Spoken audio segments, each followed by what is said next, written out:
नारद जी ने उसे विवाह योग्य देखकर राजा अश्वपति से पूछा कि आपने इसके लिए योग्य वर खोजा है या नहीं।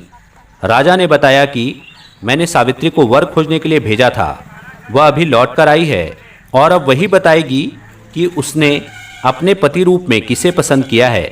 राजा की बात सुनकर नारद जी ने सावित्री से पूछा कि तुमने किस वर के साथ विवाह करने का निश्चय किया है।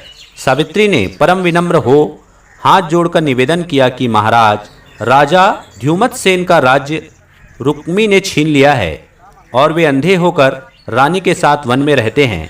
उनके एकमात्र पुत्र सत्यवान को ही मैंने अपना पति बनाने का निश्चय किया है।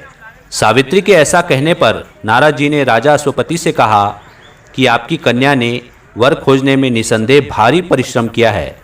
सत्यवान गुणवान और धर्मात्मा है। वह रूपवान और समस्त शास्त्रों का ज्ञाता है। वह अपने माता पिता के समान सदा सत्य बोलने वाला है। इसी कारण उसका नाम सत्यवान हुआ। जिस प्रकार समुद्र रत्नों की राशि है, उसी भांति सत्यवान सभी सद्गुणों का भंडार है। वह सब प्रकार से सावित्री के योग्य है। वह सब बातों में सावित्री के साथ क्षमता रखता है। इतना कुछ होते हुए भी उसमें एक भारी दोष है, जिसके सामने ये सभी गुण फीके से पड़ जाते हैं। वह अल्पायु है और 1 वर्ष की समाप्ति पर उसकी मृत्यु हो जाएगी। नारद जी के मुख से यह वचन सुनकर राजा अश्वपति का चेहरा उदास हो गया और उसके मधुर स्वप्न नष्ट हो गए।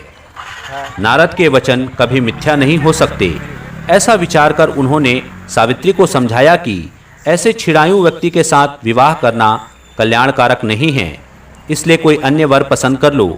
पिता की बात सुनकर सावित्री ने कहा कि अब मैं शारीरिक संबंध के लिए तो कभी मन में भी किसी अन्य पति को खोजने का विचार नहीं कर सकती। कोई भी संकल्प पहले मन में आता है, फिर वाणी से कहा जाता है, कहने के पश्चात उसे करना ही होता है, चाहे वह शुभ हो या अशुभ। मैंने जिसे एक बार अपने मन से पति स्वीकार कर लिया है, वही मेरा पति होगा। अब मैं किसी दूसरे का वर्ण किस प्रकार कर सकती हूँ। राजा एक ही बार आज्ञा देता है, पंडित एक ही बार प्रतिज्ञा करते हैं और कन्यादान भी एक ही बार होता है। जैसा भी है, अब मेरा पति है। मुझे उसके दीर्घायु या अल्पायु होने से कोई हर्ष विषाद नहीं है। अब मैं पुरुष की तो बात ही क्या, देवराज इंद्र को भी स्वीकार नहीं करूंगी। कोई शक्ति मुझे मेरे इस निश्चय से नहीं डिगा सकती। मैं पुनः दृढ़तापूर्वक कहती हूँ कि सत्यवान ही मेरा पति होगा। सावित्री का ऐसा दृढ़ संकल्प सुनकर नारद जी ने राजा अश्वपति को सम्मति दी कि तुम्हें सावित्री का विवाह सत्यवान के साथ ही कर देना चाहिए। यही उचित प्रतीत होता है। इस प्रकार राजा को समझा बुझाकर